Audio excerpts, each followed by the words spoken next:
Oke, halo semuanya, ketemu lagi di episode kali ini ya. Saya kali ini tidak memakai masker ya, karena ya mungkin ya bukan apa-apa sih, saya masih membawa masker, tapi ini agak renggang sedikit. Oke.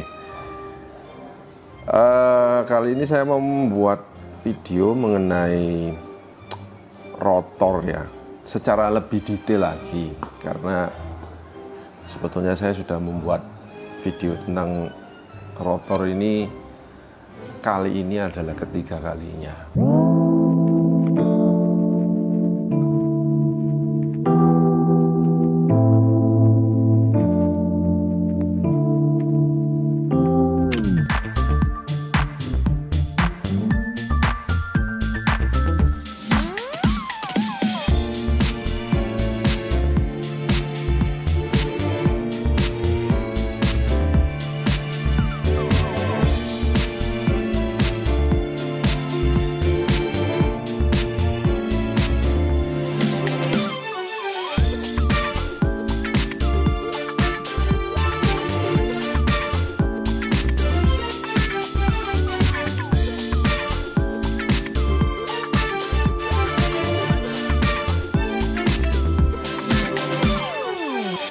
Pertama kali itu adalah intro yang ada kalau Anda lihat di videonya, dan kedua yaitu mengenai crank arm itu, yang mana yang lebih efisien.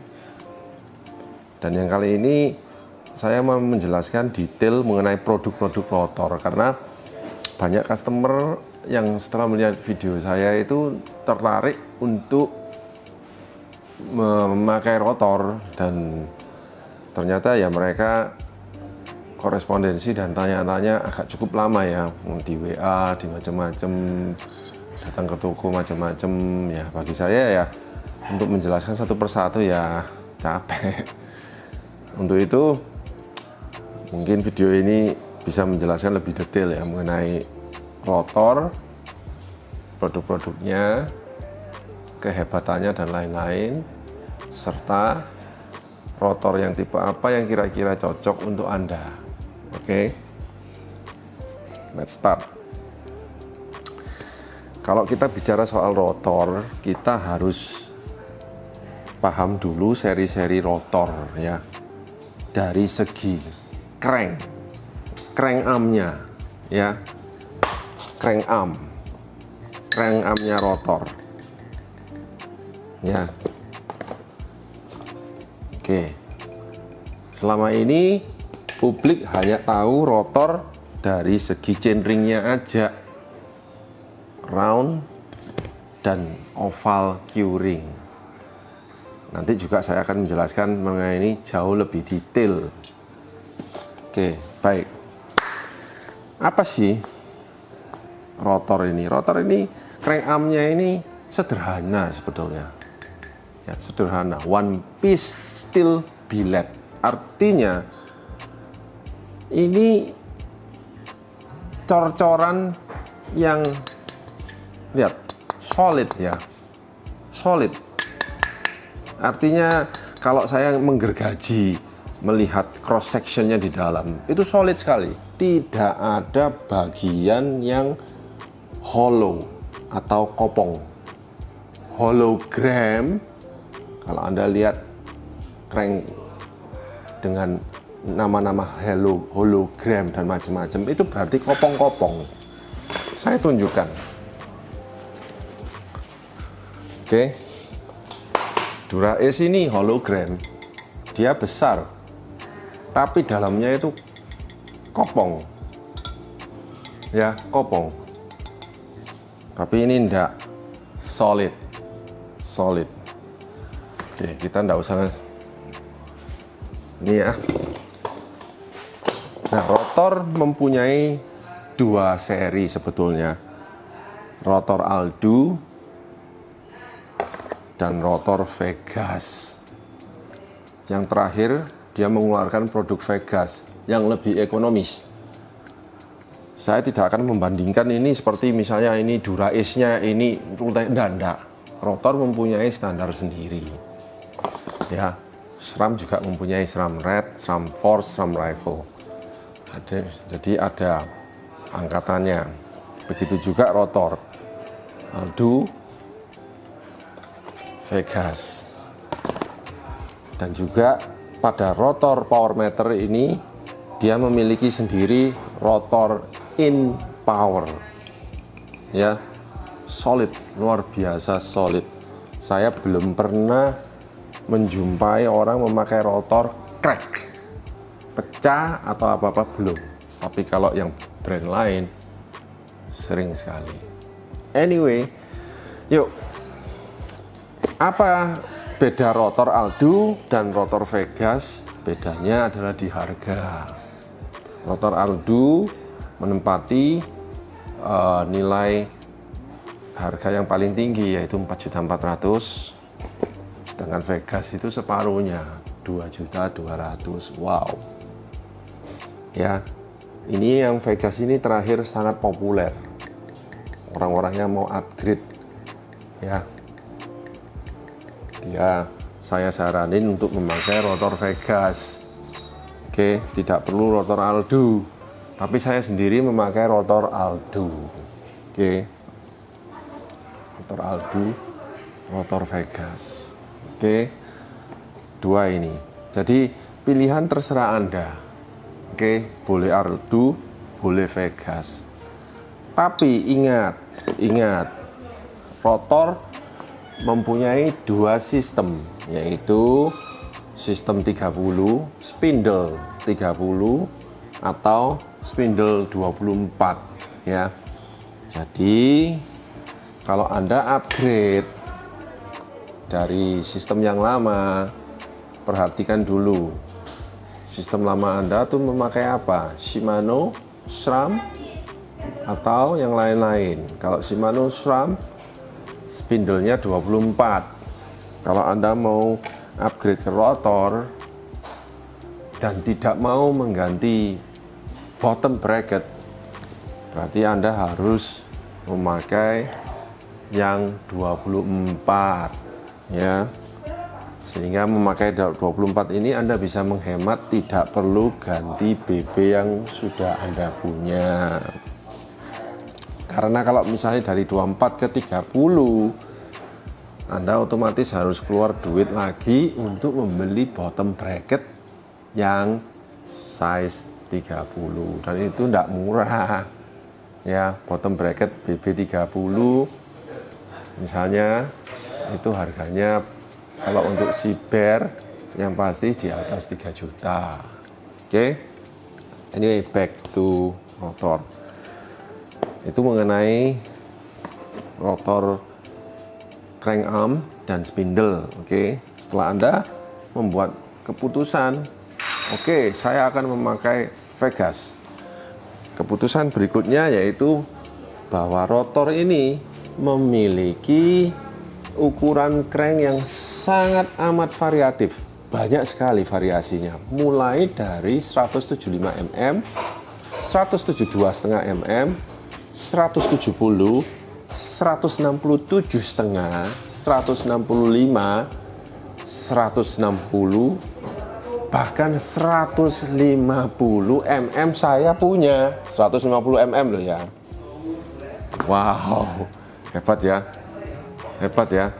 Anda tidak akan bisa punya pilihan yang sebegitu luasnya di Shimano, apalagi SRAM, malah tidak ada, ya.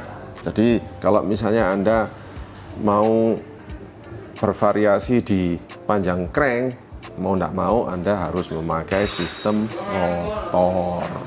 Oke, saya sendiri memakai 167,5 mm.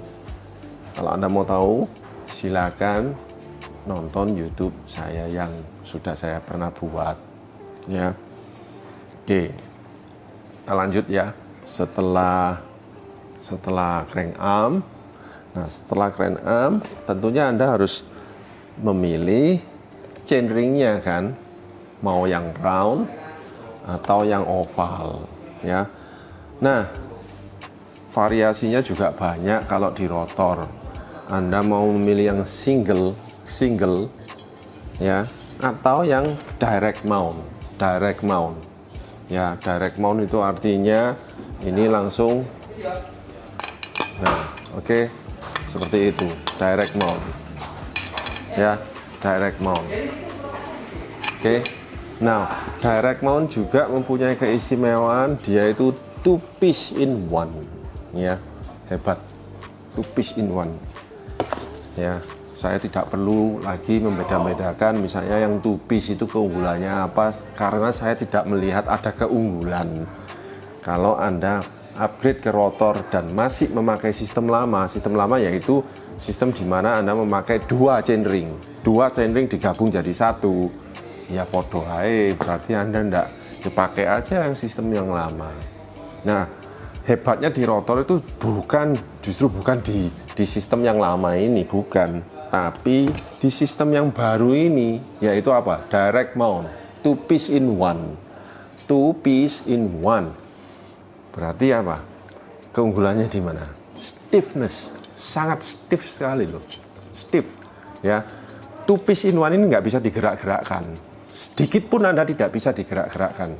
Kalau Anda 2 piece, Anda masih bisa bergerak ya, masih bisa ya. Anda pakai baut ini Anda masih bisa gerak-gerakkan, sehingga power loss pasti banyak. Tapi kalau sudah 2 piece, ini adalah kombinasi dahsyatnya rotor ya. Justru orang ganti rotor itu harus pakai 2 piece direct mount, dan istimewanya ovalnya dia itu mempunyai sistem yang bagus karena Anda bisa memilih angle berapa untuk nyerang. Kalau Anda ganti ke rotor terus enggak wis aku tetap ke round, ya boleh-boleh aja, sah-sah saja, karena yang round direct mount pun ada ya. Silakan memakai round yang direct mount, saya anjurkan. Jangan yang 2 piece. Apalagi ada orang yang memakai misalnya kombinasi 50 dengan misalnya 52 dengan 36. Wah, itu kombinasi yang celaka itu. Ya, sangat celaka. Jangan ditiru. Ya. 50 harus dengan 34, 52 harus dengan 36. Bukan 52 34. Jangan, sekali-sekali jangan. Oke. Jadi paham ya? Ketika Anda memilih rotor, sebaiknya Anda memilih chainring yang direct mount dan oval. Ya, menurut saya. Karena disitulah Anda akan melihat kekuatan kualitas rotor bekerja untuk Anda. Ya, bekerja untuk membantu Anda memancal sepedanya itu dengan jauh lebih baik seperti yang saya nikmati minggu lalu ya. Saya bersyukur bisa menyelesaikan Surabaya Bromo PP ya. Setelah lama, hampir 3 tahun saya tidak PP Bromo, minggu lalu saya masih diberi kekuatan ya untuk bisa. Semua saya memakai rotor. Oke. Ya. Nah, rotor ini juga ada yang seri power meter ya. Power meternya di spindle. Oke. Nah, akhir-akhir ini banyak tipe-tipe power meter ya, banyak tipe-tipe, dan mereka menawarkan yang murah-murah. Tapi ingat ya, power meter yang murah-murah itu ke-1 tidak akurat, kedua juga gampang rusak ya. Kalau ini ada di dalam spindle ya, dia terlindungi dan dia membaca sangat akurat karena dengan sedikit torsi powernya akan jalan, gitu dia sudah jalan. Ini yang saya pegang adalah yang single ya. Rotor juga punya yang double ya, 2 in power. Oke. Jadi semua ini pilihan terserah Anda. Ya, saya harap Anda sudah memahami rotor melalui video ini. Oke, jadi kalau misalnya saya rangkum,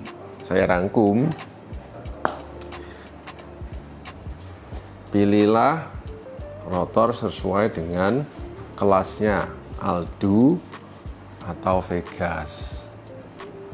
Aldo harga yang lebih tinggi, Vegas separuhnya. Oke, pilihlah jenis spindle yang sesuai. Ya, kalau Anda memiliki sistem lama yang 24 atau yang Shimano, Anda tanyakan yang 24. Kalau Anda ingin membongkar semua start dari nol, saya anjurkan juga untuk start ke 30. Spindle 30 menurut saya jauh lebih efisien dan efektif daripada spindle 24. Karena spindle 24 itu kecil. Lihat. Ya. Diameternya jauh lebih kecil. Jadi dia menurut saya loh ya. Bukan di lab test atau apa-apa, menurut saya kok lebih stiff yang gede. Ya, lebih stiff yang gede ya daripada lihat. Oke. Jadi kalau misalnya Anda membangun dari nol, dari frame ya, atau mau membuang sistem lama, langsung ambil rotor 30 ya, spindle 30. Berikutnya yaitu pilihan panjang arm. Saya tidak akan banyak ya, panjang lebar. Pilih sesuai dengan yang Anda sukai atau yang Anda butuhkan. Kalau Anda butuh 170 silakan, 172 setengah silakan, 167, 165 silakan. Rotor punya banyak pilihan.